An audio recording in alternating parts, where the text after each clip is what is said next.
las células marcapasos están en una forma regular y rítmica, generando potenciales de acción que van a desencadenar en contracciones miocárdicas que pueden ser graficadas con un electrocardiograma.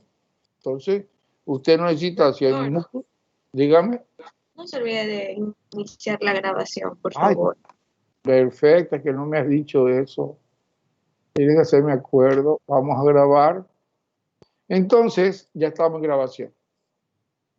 Entonces, cuando hablamos de las células musculares, si hablamos de células musculares, las células músculo estriado necesita cada fibra muscular un estímulo para contraerse.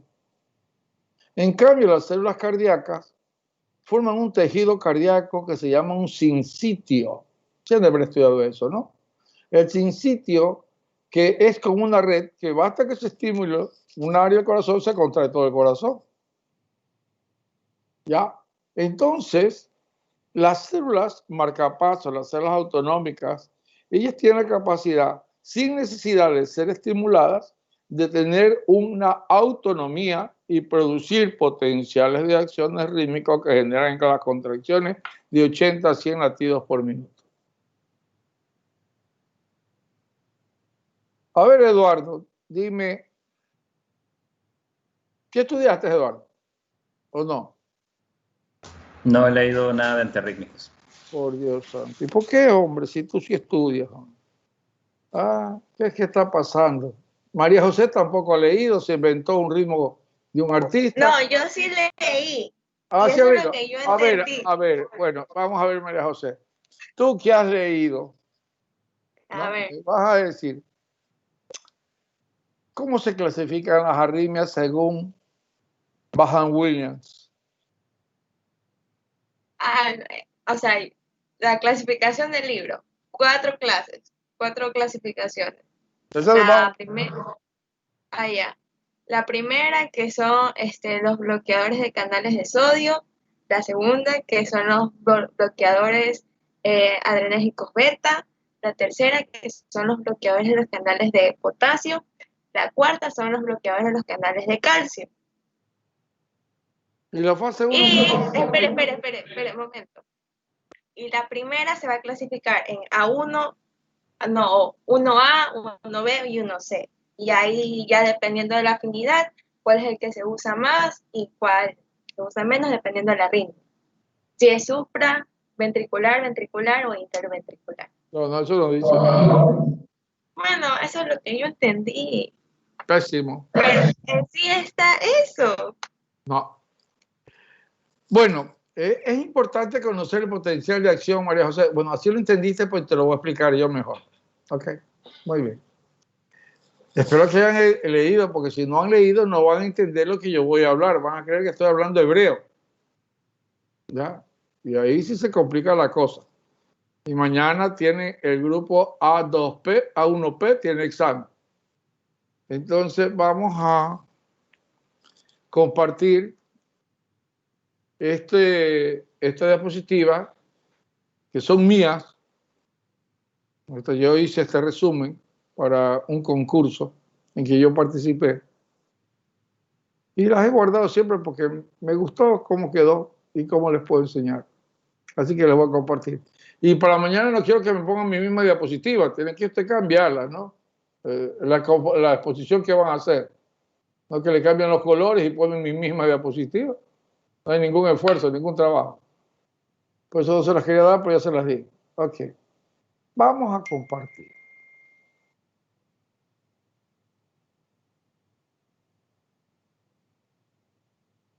Compartimos.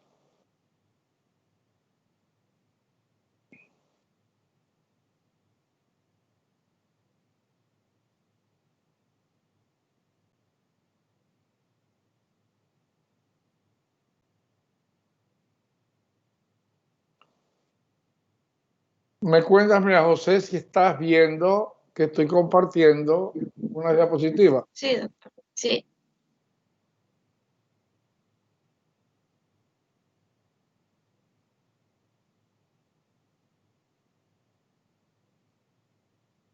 Bueno, vamos a empezar recordando algo de la anatomía del sistema cardionector, que empieza en el nódulo sinusal, que es el marcapaso fisiológico de Kennedy-Flack, y va a unirse y va a inervar a todas las aurículas a través de los tractos internodal de Bachmann, Torel y Wenckebach, y se van a unir al nódulo aurículo-ventricular de Ashok-Stavara, y ese continúa con el haz de His y sus dos ramas derecha e izquierda de la red His, que van a terminar en la fibra de Purkinje, ¿verdad? Este impulso o este nódulo puede por alguna enfermedad presentarse otro nódulo que comande por otro más abajo del corazón del nódulo sinusal, y este es un nódulo ectópico que va a dar un ritmo y puede comandar el ritmo cardíaco con una frecuencia más baja. Es más aún, puede haber inclusive un bloqueo y haber un nódulo en el ventrículo que se conoce con el nombre de ritmo idioventricular. Por lo tanto, no va a tener ondas P porque no nace de la aurícula.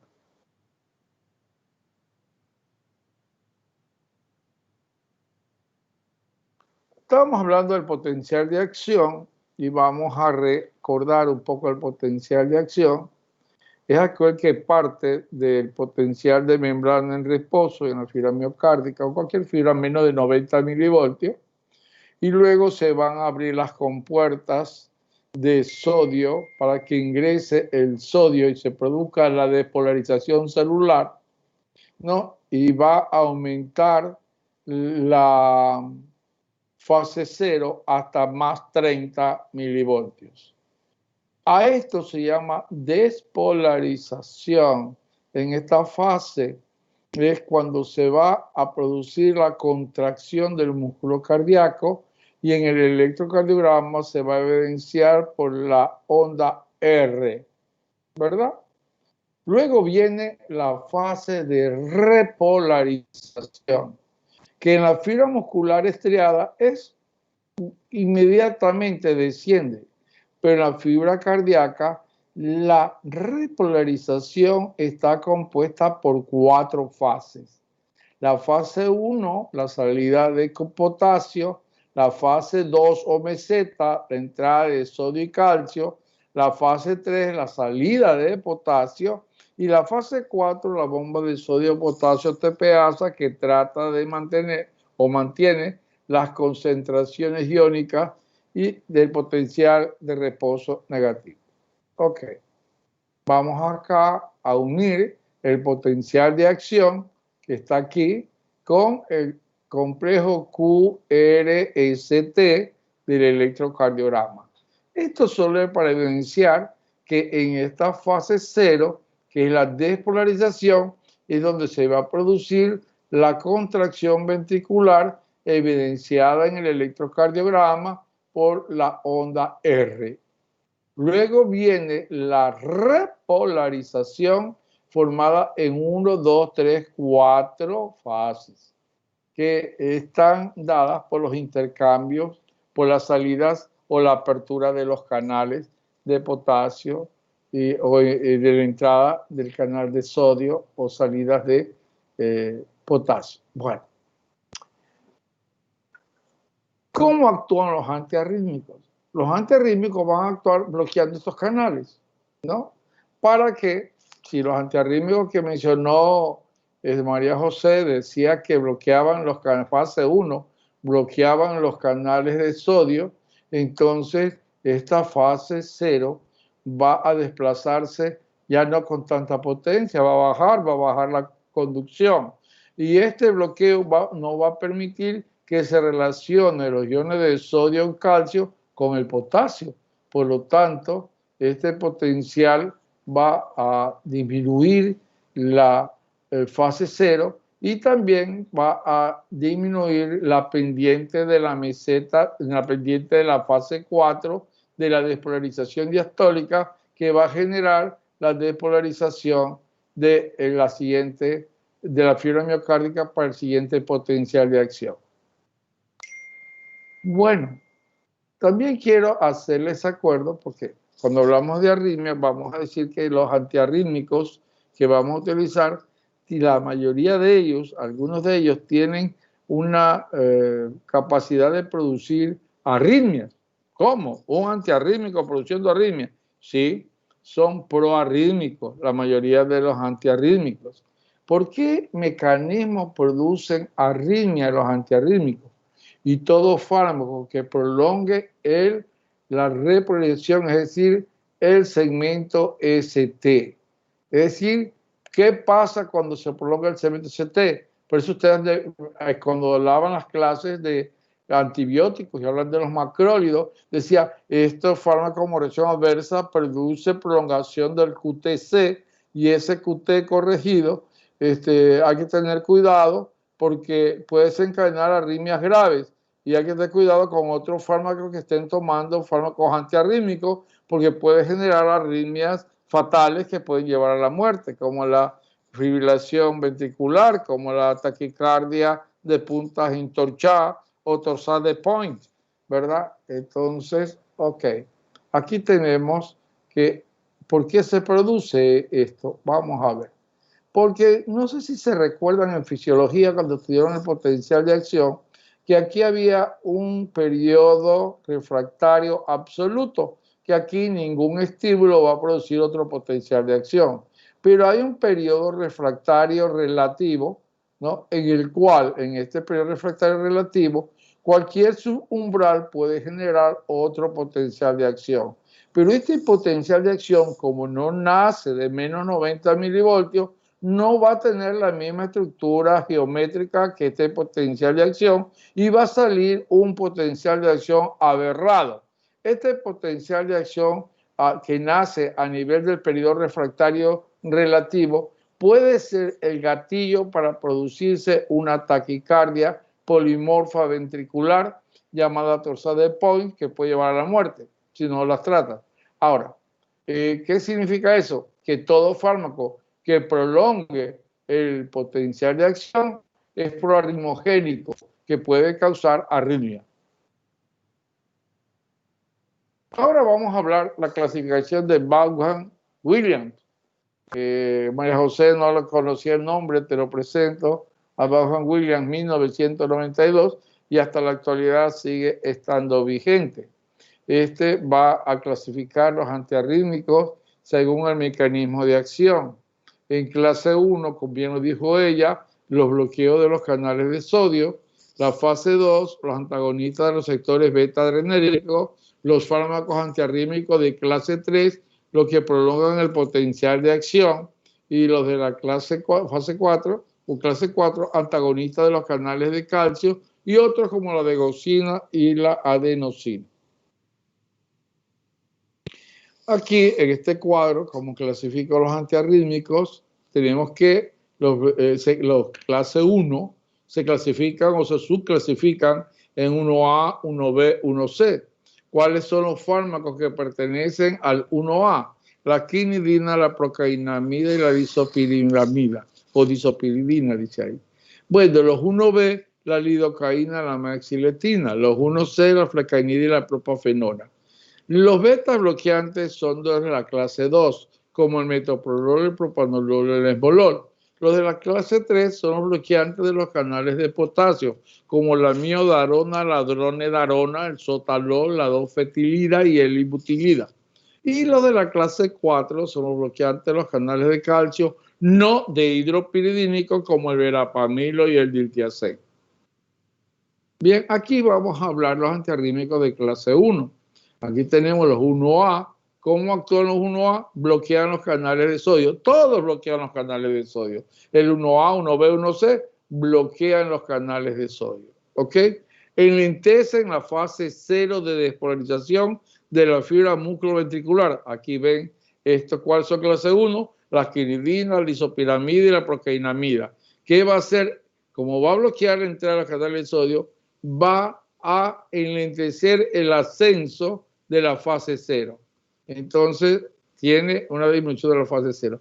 Bueno, sería bonito decir, los de la clase 1A bloquean los canales de sodio, entonces solo actúan sobre la fase 0. Y los de los antagonistas del calcio sobre la fase 2 y la amiodarona sobre la fase 3 y las 4 sobre los beta bloqueadores. No, no es así. No es tan fácil el asunto porque la quinidina, la disopiramida, la procainamida, a más de tener una actividad de clase 1, ¿no? Es decir, de bloquear los canales de sodio, también tienen una actividad de clase 3, como la amiodarona, porque prolongan el potencial de acción. Y esto significa que estos fármacos, quinidina, isopiramida, procainamida, son proarritmogénicos. ¿Ya? Luego tenemos la clase 1B. En la clase 1B tiene una característica interesante. También van a bloquear los canales de sodio, por eso van a disminuir el ascenso de la fase 0, no tanto como la quinidina, los 1A. Pero este fármaco no va a aumentar el potencial de acción, antes lo va a disminuir. No es proarritmogénico y si tú lo utilizas en el tratamiento de las arritmias ventriculares, exclusivamente ventriculares, no tienen actividad o poca actividad sobre las arritmias supraventriculares o auriculares.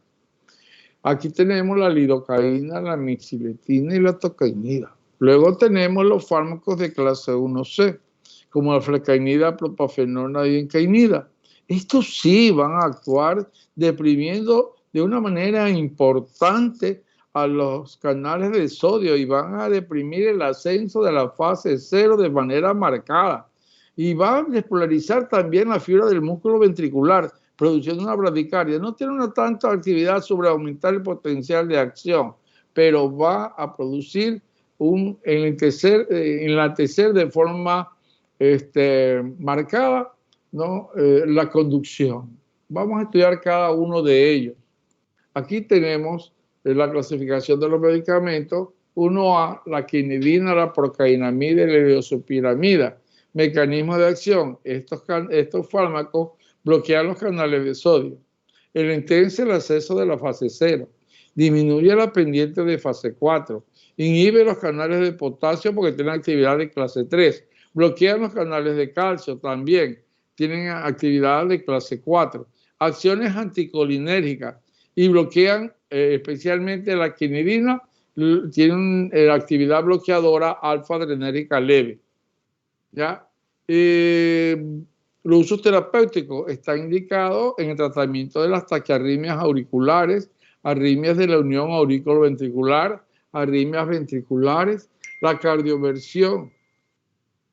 La amiodarona ha reemplazado el uso clínico de la procainamida porque tiene todas las actividades de la amiodarona. Ya no la usamos tanto por sus reacciones adversas. La farmacocinética, bueno, la quinidina y la disopiramida se los puede administrar por vía oral. Se metaboliza por sistema citocromo P450, el 3A4. Procainamida se lo utiliza por vía intravenosa. Se acetila en el hígado ANAPA, aneacetil procainamida. Prolonga el potencial de acción. Tiene efectos colaterales del medicamento clase 3 como de la amiodarona. Efectos adversos, quinidina produce el sinconismo, que es característica por acúfenos, por visión borrosa, por cefalea, por mareo. Y la disopiramida tiene efectos anticolinérgicos más potentes. Luego vamos a ver la 1B. La 1B tenemos la lidocaína y la mexiletina. Bloquean los canales de sodio, acortan la fase 3 de la repolarización y disminuyen la duración del potencial de acción. Estos están indicados exclusivamente en las arritmias ventriculares, como la fibrilación ventricular, la taquicardia ventricular sin pulso, la taquicardia ventricular polimorfa, como la de punta entorchada o Toussaint de Point, ha sido sustituida por la amiodarona, porque la amiodarona también tiene actividad 1B. La lidocaína se la puede administrar por vía intravenoso, se metaboliza por citocromo P450, CYP1A2 y CYP3A4. La mexiletina se la administra solo por vía oral y se metaboliza por la CYP2D6. Los efectos adversos sobre el sistema nervioso, la lidocaína produce nixtamo, somnolencia, parestesias, convulsiones. La mesiletina, náusea, vómito y dispepsia. Y luego teníamos la 1C, que es también bloqueadora de los canales de sodio, suprime el ascenso a la fase 0, enlentece la conducción y los tejidos cardíacos. La automaticidad se reduce mediante el incremento del potencial umbral de la fase 4 y bloquea los canales de potasio. La propafenona no tiene actividad sobre la fase 3. Tenemos flecainida y propafenona. La flecainida está indicada en las arritmias auriculares, en el tratamiento de las arritmias ventriculares refractarias sin cardiopatía estructural. La propafenona se restringe a las arritmias auriculares. Se administra por vía oral, se metaboliza como P450, 2 de 6, y 1A2 y 3A4. La flecainida produce como reacción adversa visión borrosa, mareo, náusea. La propafenona también puede causar broncoespasmo debido a que tiene un efecto beta bloqueante. Aquí tenemos los antiarrítmicos de clase 2, que son los beta bloqueantes como el atenolol, el propanolol y el bisoprolol.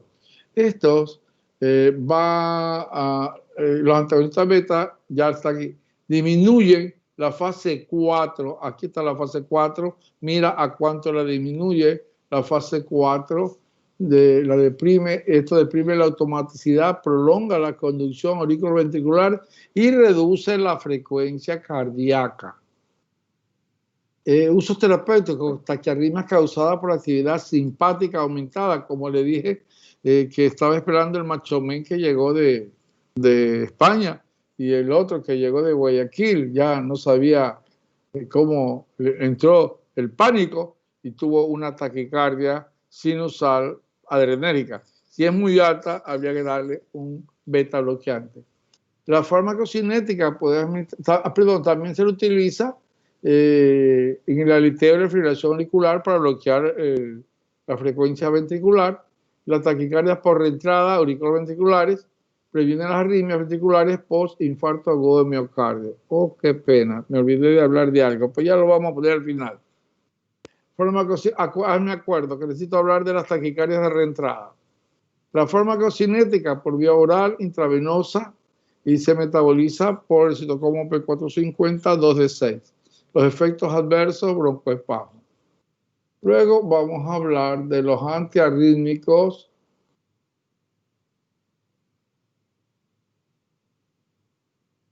de clase 3.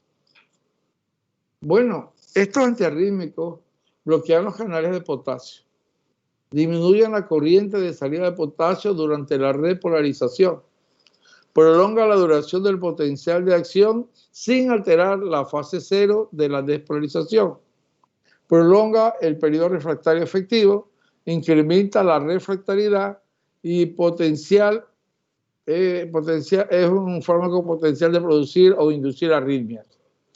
Clasificación de medicamentos. Tenemos la amiodarona, la dronaderona, el sotalol, la dofetilida y la ibutilida. Vamos a hablar de la amiodarona. Contiene yodo, ejerce acciones de la clase, ejerce acción para la clase 1, 2, 3 y 4. Es decir, con amiodarona en el maletín vas a cubrir todo el tipo de arritmia. Tiene una actividad alfa bloqueadora, prolonga la duración del potencial de acción y del periodo refractario. Está indicado en las taquiarritmias supraventriculares y las ventriculares refractarias graves, fibrilaciones, aleteos auriculares. Es menos proarritmogénico que los antiarrítmicos de clase 1 y 3. Farmacocinética, se lo administra por vía oral. Semivida, varias semanas de distribución, extensa en el tejido adiposo. Los efectos clínicos se alcanzan meses después del inicio del tratamiento, por eso se recomienda dar dosis de carga durante 7 días y luego continuar con una tableta diaria. Se metaboliza por citocromo P450, 3A4, es inhibidor del receptor 1A2, que actúa en la enzima 1A2, el 269 y el 2 de 6. Efecto adverso, fibrosis pulmonar, neuropatía, hepatotoxicidad, depósitos corneales, neurítica óptica, cambio de coloración cutánea a su lado hipotiroidismo e hipertiroidismo. La dronedarona es un derivado benzofurano de la amiodarona. No contiene yodo como la amiodarona. Tiene acciones también igual que la amiodarona sobre clase 1, 2, 3 y 4. Se la aplica para mantenimiento del ritmo sinusal en la fibrilación auricular y también en el aleteo o flóter auricular, pero es menos efectiva que la amiodarona. Menos lipófilos como farmacocinética, se acumula menos en los tejidos, su semivida sérica es más corta que la amiodarona. Efectos adversos, tiene menos efectos adversos que la amiodarona. Puede causar insuficiencia hepática, contraindicado en la insuficiencia cardíaca o en la fibrilación auricular permanente porque tiene mayor riesgo de muerte. Aquí tengo el sotalol. También tiene actividad beta bloqueadora, por si acaso, no selectiva. Bloquea la corriente rápida de la salida de potasio, prolonga la repolarización como la duración del potencial de acción y alarga el potencial de reposo efectivo. Usos terapéuticos: mantener el ritmo sinusal en la fibrilación auricular, aleteo auricular, taquicardia supraventricular, arritmias ventriculares. Farmacocinética: se administra por vía oral, el intervalo de dosificación extenderse en los pacientes con nefropatía por eliminación, se elimina por vía renal. Efectos adversos: los efectos adversos típicos de los beta bloqueantes, como el caso de la broncoconstricción, aquí tiene un efecto, en comparación, la tasa de efecto es baja en comparación a otros arritmios, pero debido al riesgo de proarritmia, el inicio del tratamiento debe hacerse en el ámbito hospitalizado con vigilancia del intervalo QT y debe estar monitorizado el paciente y con un electrocardiograma. La dofetilida es un bloqueador puro de los canales de potasio de primera elección en la fibrilación auricular, persistente en la insuficiencia cardíaca con la cardiopatía isquémica. Se lo administra por vía oral, la semivida de 10 horas, secreta sin cambio por orina. También hay que vigilar el QT con el paciente monitorizado y es de uso exclusivo en ámbito hospitalario. No lo vas a poner en el consultorio ni que lo pongan en la casa. La ibutilida, bloqueador de los canales de potasio, que además activa la corriente entrada del sodio, tiene acción mixta clase 3 y 1A.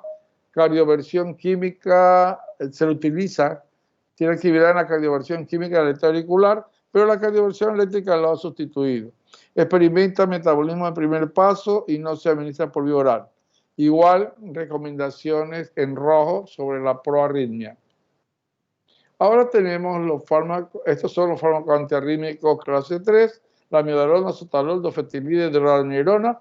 Es para decirte que casi no tienen actividad 1, mínima actividad 1, pero sí prolonga el potencial de acción, ¿ya? Y por eso también es proarritmogénico. Tiene actividad de 1, 2, 3 y 4. Es completa la amiodarona. Y luego, por último, vamos a los antiarrítmicos de la clase 4, que son los fármacos antagonistas del calcio no dihidropiridínicos, como el verapamil y el litiazem. Se unen solo a los canales sensibles a voltajes despolarizados abiertos, disminuye la corriente de calcio, previene la repolarización hasta que el medicamento se disocie del canal, disminuye la velocidad de la fase 4 de despolarización espontánea, son dependientes de uso, enlentecen la conducción en los tejidos que dependen de la corriente de calcio, como el nodo auriculoventricular y el nódulo sinoauricular. Usos terapéuticos: son más efectivos contra las arritmias auriculares, la taquicardia supraventricular reentrante, para disminuir la frecuencia ventricular en aleteo, fibrilación auricular, contra las ventriculares. Se metabolizan en el hígado, igual que los demás, por cierto, como P450, 3A4. Los pacientes con difusión hepática pueden requerir ajuste de la dosis. También son inhibidores de la CYP3A4. Son objeto de numerosas interacciones farmacológicas. Y en este cuadro, miren que la capacidad de síntesis, se le resumí todo el tema en una sola diapositiva. Aquí tenemos la clasificación de Vaughan-Williams. Grupo 1, bloquear los canales de sodio, disminuye la entrada a la fase 0, potencial de acción. 1A, 1B, 1C, mecanismo de acción, y la clasificación de los fármacos que pertenecen 1A, 1B, C, y el gráfico de 1A, 1B y 1C.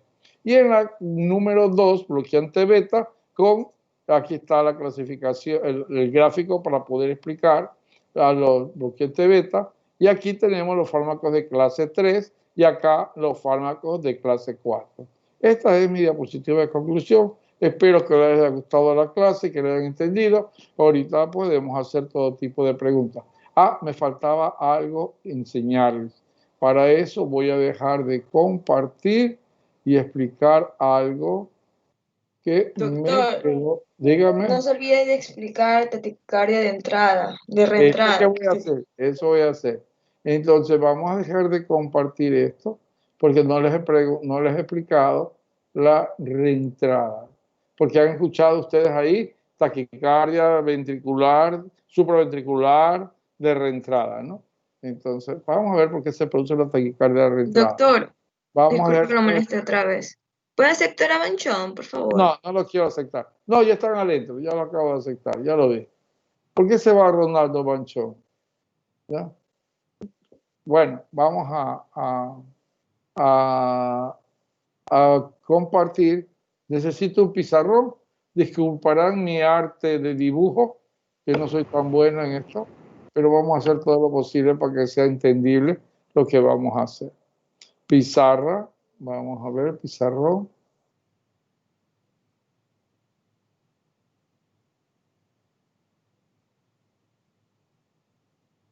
Ah. Bueno, vamos a coger un lapicito negro. Y vamos a ver si puedo. Déjame concentrar por aquí.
Sí se entiende, ¿no? ¿Ah? Sí se entiende. Sí, sí, sí. Bueno, vamos a ver.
Bueno, vamos a ver si me hago entender.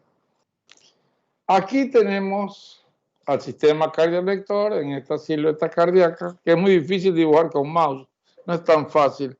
Estoy viendo cómo me compro un lápiz de estos electrónicos para poder hacer mejor los dibujos.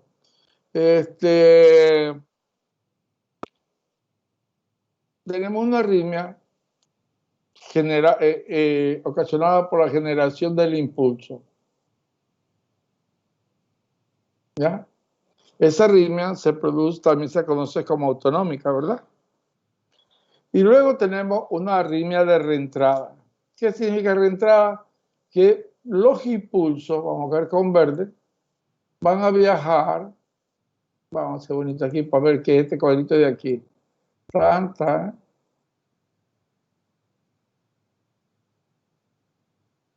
¿Ya? No es la cavidad, estoy hablando de la superficie del corazón. Entonces los impulsos tienen que viajar por por estos sectores, ¿no? Para producir la despolarización y la repolarización y el potencial de la sarcómera. ¿Sí? Ok. Eso es normal, pero si por alguna enfermedad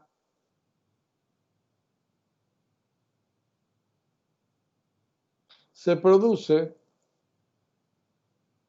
un bloqueo en una de las ramas, que es un bloqueo unidireccional, ¿qué significa? Que está bloqueado en esta dirección, pero no está bloqueado en esta dirección. ¿Me entendió? Hasta ahí, María José. Sí, doctor. Ok, entonces tenemos una bloqueación. Si queremos decir de arriba para abajo, ¿no? Pero no está bloqueada de abajo para arriba. Eso se llama bloqueo unidireccional. Por lo tanto, el impulso va a llegar aquí y no va a poder pasar. Como no puede pasar, el impulso se va a venir por acá. ¿Ya? Y va a pasar por acá.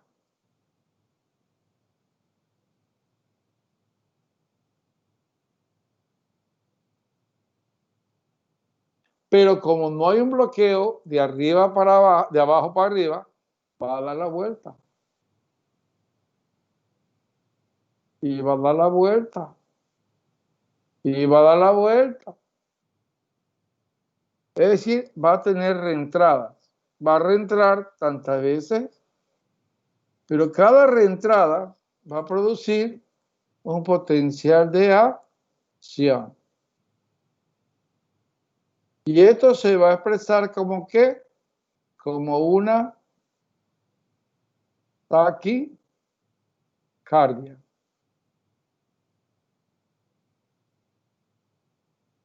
La mayoría de las arritmias rápidas son por reentrada. ¿Está claro hasta ahí? ¿Alguien alguna pregunta? Está muy claro. No, doctor, ninguna. Ok, Claro. ahora vamos a ver esto. ¿Cuál es el tratamiento de este caso? El tratamiento que vamos a usar es un fármaco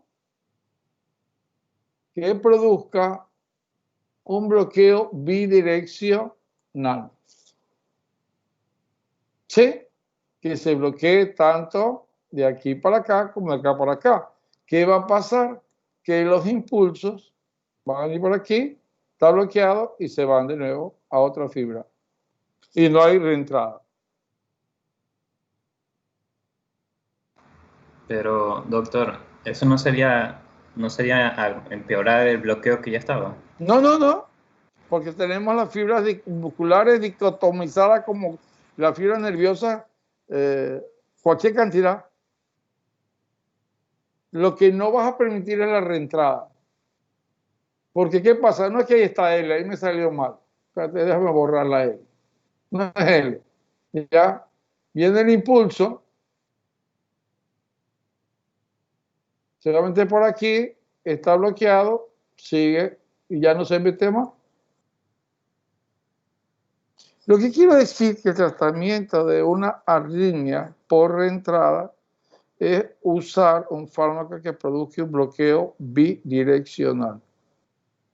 Y esto van a actuar todo lo que acabamos de mencionar. Bueno, chicos, vamos a dejar de compartir este dibujo porque quiero preguntas. Y si no hacen preguntas, se las hago yo.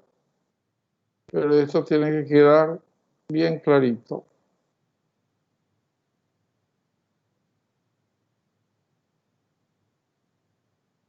Me gustó mi corazoncito que dice.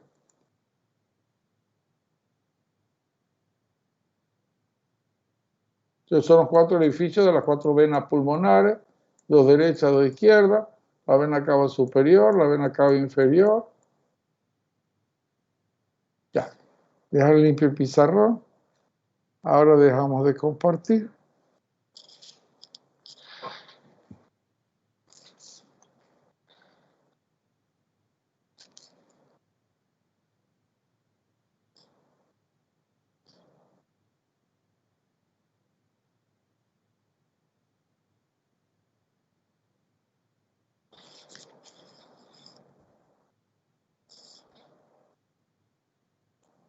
Muy bien.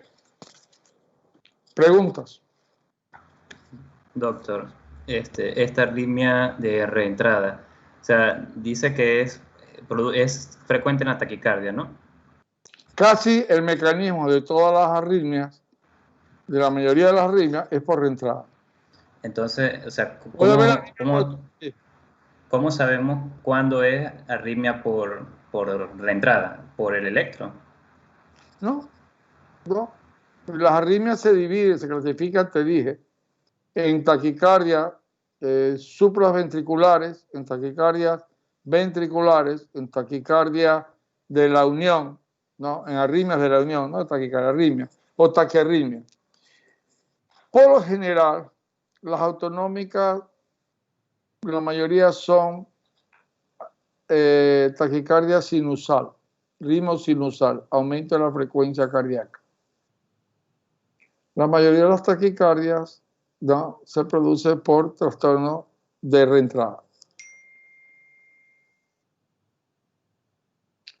Ahora, cuando estudias los fármacos, tú lo que vas a ver ahí es que esa arritmia es una taquicardia, eso es lo que tienes que conocer en angiografía, que es una taquicardia supraventricular, que es un flúter auricular, que es una fibrilación auricular, que es una carrera de taquicardia ventricular no sostenida, que es una taquicardia ventricular, que es una fibrilación ventricular, que es una taquicardia de puntas entorchadas. Cuando hablamos de taquicardias ventriculares, estamos hablando de arritmia seria, de arritmia más grave. Cuando hablamos de supraventricular, la manejamos, son más benignas. Muchas veces con un paciente con insuficiencia cardíaca, con una aurícula que está totalmente agrandada, vamos a tener una fibrilación auricular crónica, que el único tratamiento que va a hacer es bloquear para que la respuesta ventricular no sea elevada y va a vivir con su fibrilación auricular siempre. En el electrocardiograma va a ver que es un fibrilante crónico y que debe estar con medicación anticoagulante para evitar la producción de los riesgos de que dispare trombo y producir alguna isquemia cerebral. Esa era otra pregunta que tenía. ¿Cómo hacemos en el caso del paciente con insuficiencia cardíaca? Hay pacientes que tienen, hay arritmias que se pueden revertir por desfibrilación, por cardioversión química o eléctrica. Cuando hablamos de química, hablamos de química cuando se revierte con los medicamentos, y ahí te acabo de mencionar todos los medicamentos, ¿ya? Pero que algunos de esos hay que manejarlo.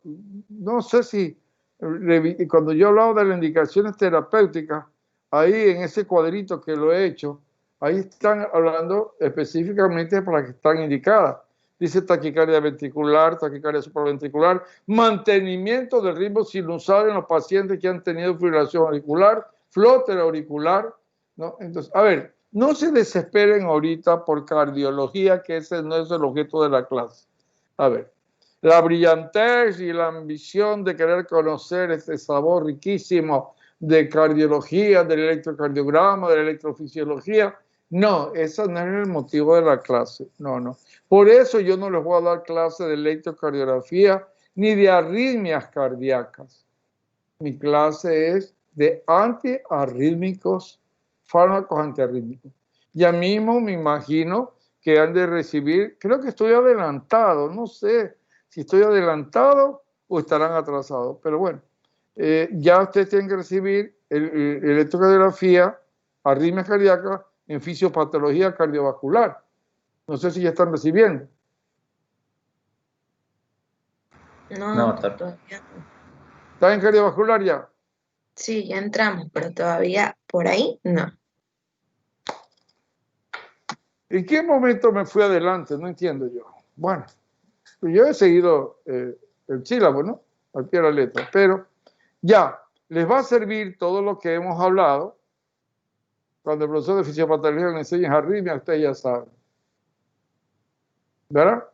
Al menos van a entenderle más, porque conocen el tratamiento. Yo tenía que hablar de arritmia, porque si no, ¿cómo van a estudiar los antiarrítmicos? Y el cuadrito que lo he resumido no creo que tenga ni 10 o 15 diapositivas. Está todo el capítulo de arritmias ahí. ¿Qué le gustó el PowerPoint? Sí, doctor. Bueno, eso lo tienen ustedes, ya se lo di. Está resumido todo el libro ahí, todo el capítulo. Se lo estudia y luego, eso sí, no se confíen, estudian mis resúmenes, vaya a complementar algo que se me haya escapado en el libro, ya sea el libro básico que es Katzum y también el libro de Harvey o de Clark, para que Goldman y Gilman, para que ustedes vayan a ya tener todo el concepto de antiarrítmico. Yo no te voy a preguntar en el examen la clasificación de las taquicardias ni de las arritmias. No. Yo lo que sí te voy a preguntar es sobre los antiarrítmicos clase 1A, B y C, clase 2, clase 3, clase 4. Ya usted me va a decir cuáles son los que pertenecen a la clase 1A, a 1B, 1C, cuál es el mecanismo de acción, cuáles son sus reacciones adversas, por dónde se metabolizan, todo lo que es farmacología. ¿Ok? Cuando estuvimos en la clase práctica el día de ayer con el simulador, que tuvimos ese paciente que nos creamos, bueno, ahí vimos muchas cosas, vimos hasta el electrocardiograma, vimos las curvas de presiones, vimos la cronometría, vimos el oxígeno y todo. Pero no, eso no era, eso es el caso del paciente. Pero ¿qué es lo que les evalué? El DTAC, el enalapril, les evalué lo que les he enseñado, es decir, el atenolol, el bisoprolol, el metoprolol, el carvedilol. Es lo que yo voy a preguntar en el examen. Son fármacos, farmacología. ¿Que cómo lo aplicaron? Bueno, interesante. Reacciones adversas, indicaciones medicamentosas y efectos terapéuticos. Farmacología. Lo que se llama aquí farmacología aplicada. De todo lo que has estudiado lo estás poniendo en un práctico. Por eso yo no te he calificado el taller. El taller yo te he dado a ti a mover las neuronas, a ver cómo aplicas todos tus conocimientos, ¿verdad? Y bueno, creo que eso les entusiasmó mucho. Hubo otras expectativas, algunos de ustedes me dijeron que había despertado un interés. Bueno, ¿qué pasa aquí? Tengo 30 estudiantes y solo les interesa la clase 4, 12, 15, 16, 17, 18, 19.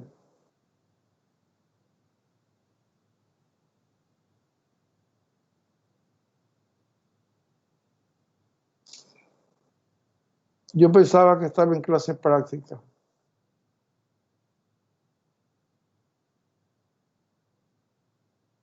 Bueno, vamos a dejar de grabar. Doctor, una pregunta. ¿Perdón? Una pregunta. A ver, vamos a escuchar. Angélica, me da gusto contestarte porque yo te he visto en toda la clase. Ahí ya te tengo identificada, es mi alumna cubanita. Ya, entonces ya está clarito ahí. Algunos ya los conozco bien, ¿no? A Mariana, a Joyce, a Eduardo, a Sara, a Angélica, a Aarón. Ya son caras familiares, a Nafut, pero otros para mí son ilustres desconocidos.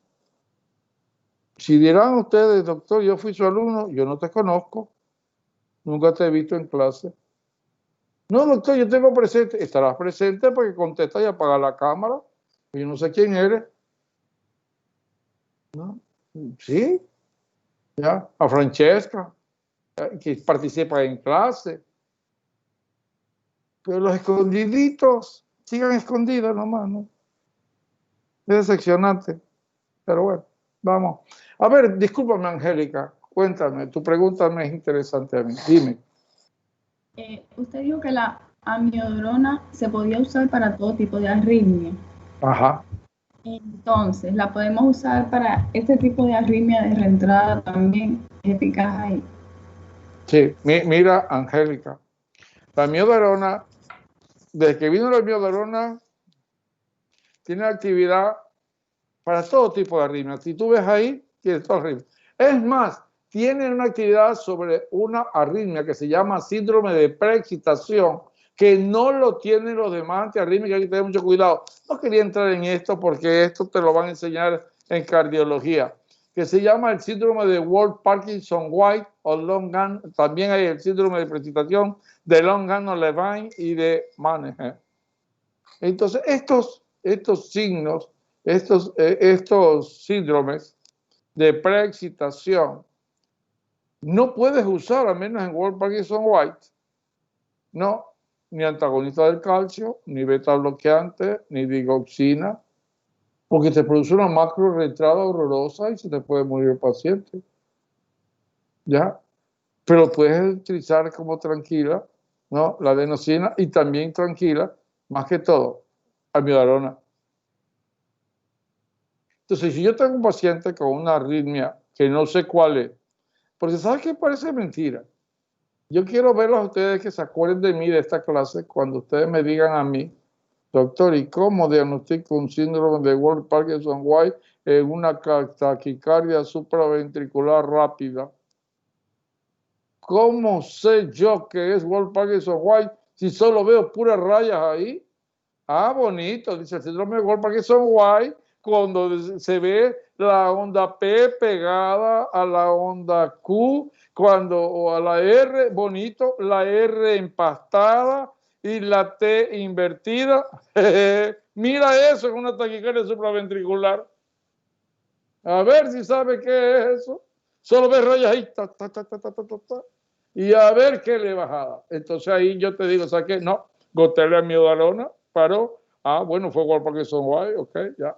Ahora sí, ya con el electrocardiograma, en un ritmo sinusal con una frecuencia de 80, de 90, ya lo puedes ver. Ahora sí, Isabel, mi querida paciente, esto no puede estar así. Si usted no está en un hospital, vamos a mandarla a cardioelectrofisiología, porque quiero que le electrofulguren el haz de Kent, que tiene un haz anómalo, y eso se lo tienen que quemar por cateterismo. Entonces le hacen un cateterismo y llega ahí, le electrofulgura, y ya se acabó el problema, ya no vuelve a tener Ward-Parkinson-White. Entonces, Angélica María Herrera, te recomiendo que la amiodarona no la saques de tu maletín médico. Y si tienes tu consultorio, también tienes amiodarona. Y donde tengas una ampollita de amiodarona, la pones un Volutrol con 100 cc de solución salina, le comienzas a gotear lentamente hasta que desaparezca la arritmia. Desapareció, ya para de gotear y le comienzas a administrar amiodarona por vía oral, ¿no? Impregnación, una tableta 2 veces al día, 200 miligramos, por 7 días, y luego le das una tableta diaria ya, y vas controlando la dosis, verás las reacciones adversas, las contraindicaciones, decirle que no salga al sol porque se va a hacer medio azul, que no, que tome vitamina C, y que ya cuando para la arritmia le vas a disminuir la dosis a de lunes a viernes nada más, luego darle pasando un día, porque eso se deposita a largo plazo, y rápido manda al electrofisiólogo para que, y habla ver del endocrinólogo porque le vas a afectar la tiroides, le vas a causar un hipotiroidismo. Todo eso le vamos a hacer al paciente, y si no, va a tener, pero o te mueres o te vas a esto a largo plazo. Entonces vamos a evitar el uso de la amiodarona, decir, bueno, ya, ¿cuándo vas a hacerse? Eso ya se hace aquí. Aquí en Ecuador tenemos algunos electrofisiólogos que han venido y algunos jóvenes. Y háganse ustedes electrofisiólogos, ganan mucha plata. ¿Ya? Y una nuera mía tuvo las de Ken y se la electrofiguraron y está linda. Tengo 2 nietas hermanas.